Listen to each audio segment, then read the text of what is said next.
Good morning, सुप्रभात।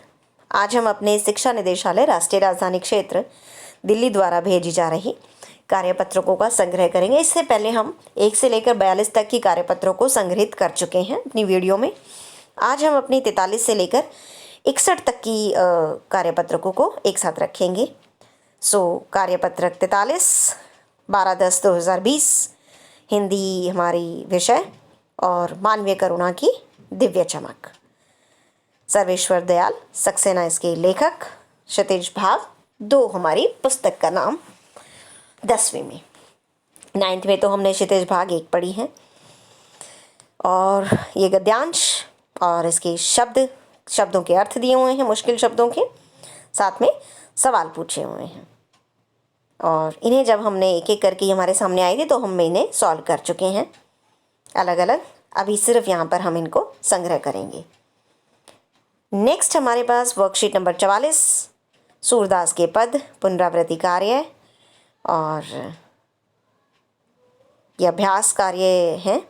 गोपियों द्वारा उद्धव को भाग्यवान कहने में क्या व्यंग्य है?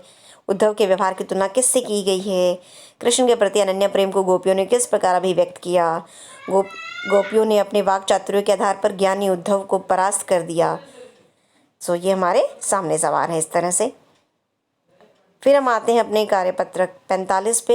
ये व्याकरण से रिलेटेड है वाच्य और ये कर्म वाच्य है और किसे कहते हैं कर्म वाच्य ये भी दिया हुआ है। भाव वाच्य किसे कहते हैं ये भी दिया हुआ है। शब्द भंडार दिए हुए हैं और इस तरह से हमें वाक्य बनाने हैं। नेक्स्ट हमारे पास वर्कशीट नंबर 46 नेताजी का चश्मा पुनरावृत्ति कार्य और स्वयं प्रकाश इसके लेखक। ये गद्यांश दिया हुआ है, व्यंग्यात्मक शैली में लिखित है हमारा ये पूरा पाठ और साथ ही इसके सवाल हैं और मुश्किल शब्द भी दिए हुए हैं। नेक्स्ट हमारे पास वर्कशीट नंबर 47 राम लक्ष्मण परशुराम संवाद तुलसीदास द्वारा रचित और ये पुनरावृत्ति कार्य है और ये हमारे अभ्यास के महत्वपूर्ण प्रश्न हैं जिन्हें हम पहले ही सॉल्व कर चुके हैं। नेक्स्ट हमारे पास वर्कशीट नंबर 48 वाच्य परिवर्तन। वाच्य परिवर्तन करना है, कर्तृवाच्य से कर्मवाच्य और कर्तृवाच्य से कर्मवाच्य। ऊपर एग्जाम्पल दिए हुए हैं कुछ और नीचे हमें बदलना है और इससे ऊपर हमें समझाया भी गया है। नेक्स्ट हमारे पास है वर्कशीट नंबर 49 बाल गोविंद भगत और राम वृक्ष बेनीपुरी इसके लेखक हैं और ये हमारे सामने गद्यांश है और फिर इसके सवाल पूछे गए हैं और इसके बाद हम चलते हैं अपनी वर्कशीट नंबर 50 पे। उत्साह पुनरावृत्ति सूर्यकांत त्रिपाठी निराल द्वारा लिखी हुई उत्साह कविता और इसका पुनरावृत्ति कार्य है हमारे सामने। समझाया गया है, हमें सवाल पूछे गए हैं जिनके हमें आंसर देने हैं। नेक्स्ट हमारे पास वर्कशीट नंबर 51 4/11/2020 को जो हमारे सामने आई थी वाच्य परिवर्तन, जिसमें हमारे पास कर्तृवाच्य से भाववाच्य में बदलना है और कर्तृवाच्य से नीचे भाववाच्य में हमें सॉल्व करना है। ऊपर हमें एग्जाम्पल दिया हुआ है, नीचे हमें सॉल्व करना है, समझाया भी गया है हमें। फिर हम चलते हैं अपनी कार्यपत्रक 52 पे। 6/11/2020 को आई है। लखनवी अंदाज पुनरावृत्ति कार्य है, यशपाल द्वारा लिखा हुआ है। ये गद्यांश और इसी पर आधारित ये सवाल हैं, ये व्यंग्य विधा में लिखा हुआ है। फिर हम चलते हैं अपनी वर्कशीट नंबर 53 पे और ये भी सूर्यकांत त्रिपाठी निराला की अट नहीं रही है। फागुन पर आधारित ये कविता और ये महत्वपूर्ण प्रश्न हैं जो अभ्यास के हैं और उनके जो है आंसर हमें लिखने हैं। फिर हम चलते हैं वर्कशीट नंबर 54 पे। रचना के आधार पर वाक्य भेद। सरल वाक्य किसे कहेंगे, संयुक्त किसे कहेंगे, मिश्र किसे कहेंगे, ये हमें समझाया गया है और साथ ही पहचान कर लिखना है कि ये कौन कौन से वाक्य हैं जो दिए गए हैं। नेक्स्ट हमारी वर्कशीट नंबर 55 मानवीय करुणा की दिव्य चमक सर्वेश्वर दयाल सक्सेना और किसे कहेंगे संस्मरण, ये सब सवाल हमसे पूछे गए हैं। जिनके जवाब हम इजीली दे सकते हैं। और इसके बाद हमारे सामने है वर्कशीट नंबर 56, हिंदी व्याकरण है और ये पद परिचय है। हमें पद परिचय समझाया गया है और पदों का परिचय यहाँ देने के लिए सवाल हमारे सामने रखे गए हैं। नेक्स्ट हमारे पास है हमारी वर्कशीट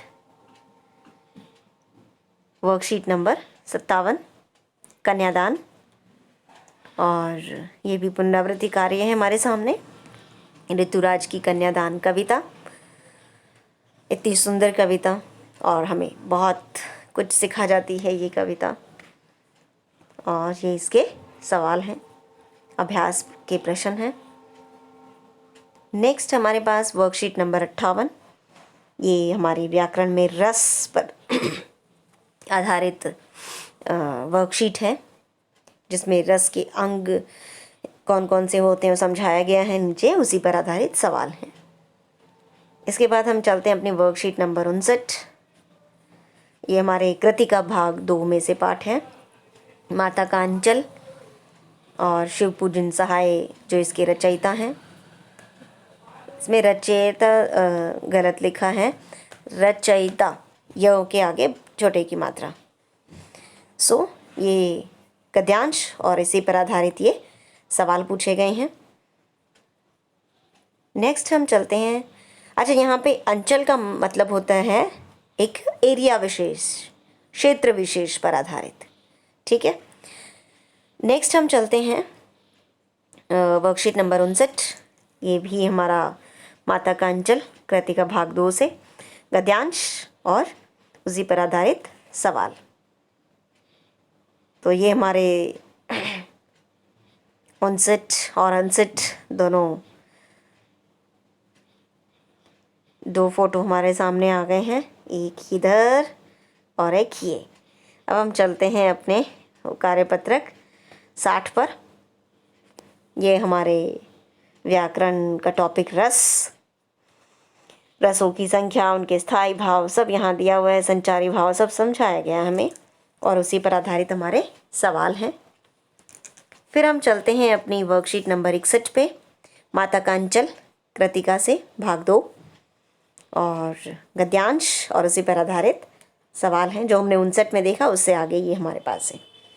सो इस तरह से हमारी ये 43 से लेकर 61 तक की वर्कशीट है जिनको हम यहाँ रख रहे हैं और ये हमारे लिए बहुत ही प्रीशियस है, जो हमारे सामने एक साथ इकट्ठी आ गई हैं।